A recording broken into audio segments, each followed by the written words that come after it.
Congress party अंधाधुंध तरीके से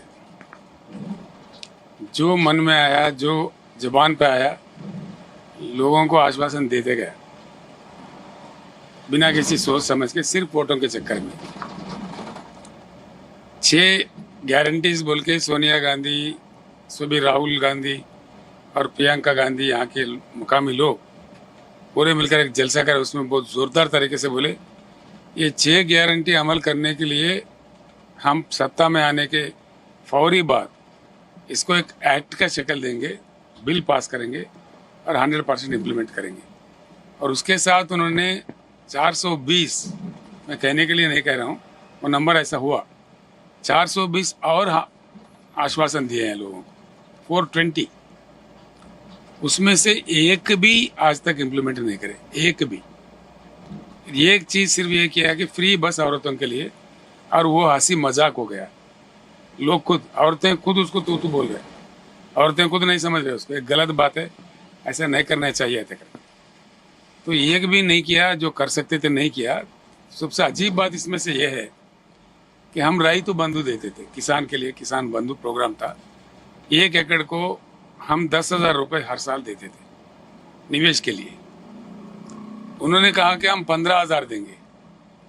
और अजीब बात यह है कि हमारा 5,000 भी वो नहीं दिया अभी, पहला जो देना है पहले फसल के लिए। साल में 2 फसल होते हैं ना हमारे पास, तो एक फसल को 5, एक फसल को 5 हम देते थे। उन्होंने कहा 5 ने हम 7.5 देंगे, लेकिन वो 5,000 भी नहीं दे पाए एक, और सारे किसानों को जैसा हम देते थे नहीं दे पाए। उससे आज किसान बहुत नाराज़ है। और जो स्थिति दिख रही है उनमें कोई तालमेल नहीं है, कैबिनेट का एकजुट नहीं है, जो मनमानी कर रहे, कौन क्या करता नहीं समझ में आता, और 100% फ्लैप हो गया, और ये नहीं कर पाएंगे, मुझे पूरा अंदाजा है। लेकिन सर 10 साल जो आपकी सरकार रही, उसमें आपकी सरकार की पहचान कमोबेश ये रही कि एग्रीकल्चरिस्ट वेलफेयर के लिए आपकी पॉलिसी जो है वो रही। लेकिन राहुल गांधी आजकल लोकसभा चुनाव में किसानों को एमएसपी देने की बात हो, किसानों के कर्जे माफी की बात हो, बढ़ चढ़ कर बात कर रहे हैं। लेकिन आप कह रहे हैं कि तेलंगाना में जब कांग्रेस की सरकार इस प्रोमिसेस को फुलफिल नहीं कर पा रही है, तो क्या राहुल गांधी जो कहते हैं कि राहुल गांधी कांग्रेस की गारंटी है, वो पूरा कर पाएगी अगर सत्ता में आने का मौका मिलता है? तो कहाँ सत्ता आने का मौका मिलेगा उनको? कौन कह रहा है कि उनको सत्ता आएगा? मुश्किल से अगर हो सकता है तो कोalition सरकार आ सकता है, लेकिन तो कांग्रेस खुद में शायद सत्ता में आने का सवाल ही पैदा नहीं होता इस देश में, जो स्थिति बन रही है। और दूसरी बात है, कांग्रेस हमारे से पहले 50-55 साल इस देश में, इस राज्य में राज किया, तब भी उनका क्या रवैया था पूरे लोग जानते। अब क्या है, उनके अंधाधुन बयान और अंधाधुन आश्वासन, इलेक्शन प्रॉमिसेस जो होते, उसमें थोड़ी सी पब्लिक पॉलिटिक्स आ गई, थोड़ी सी। उसका फासला था 1.8%, सिर्फ 1.8% का वोट उनको ज़्यादा मिला, इसलिए उनको सत्ता हासिल हुआ। तो लेकिन ये इन आश्वासनों पे अब मजाक उड़ गया लोगों में। किसान आज रो रहे, एक वादा इम्प्लीमेंट नहीं किया, एक बात है, तो दूसरी बात यह है उसके साथ ही साथ करंट नहीं मिल रहा है, पानी नहीं मिल रहा है जिस प्रकार से किसानों को मिलना चाहिए था।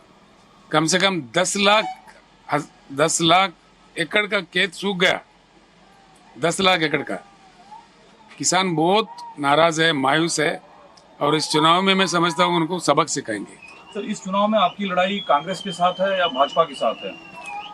दोनों के साथ है, इसलिए कि दोनों भी तेलंगाना के दुश्मन है, दोनों भी तेलंगाना के दुश्मन है।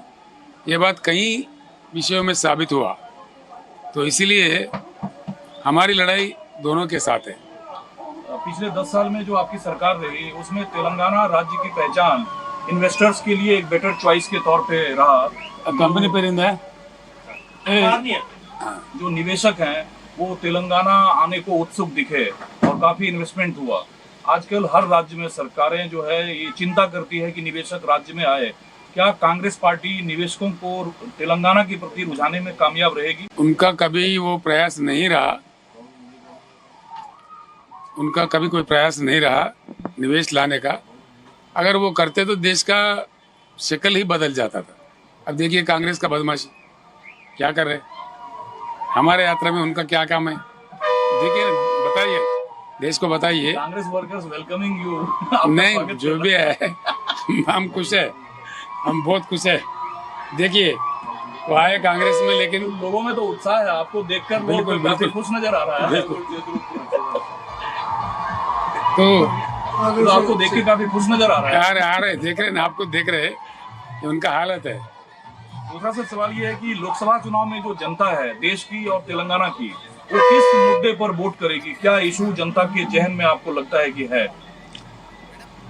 देश के किसान बहुत परेशान हैं और किसानों के साथ दोनों पार्टियां भी अन्याय किया है आज तक, और खासतौर नरेंद्र मोदी के खिलाफ में जनता जाएगा।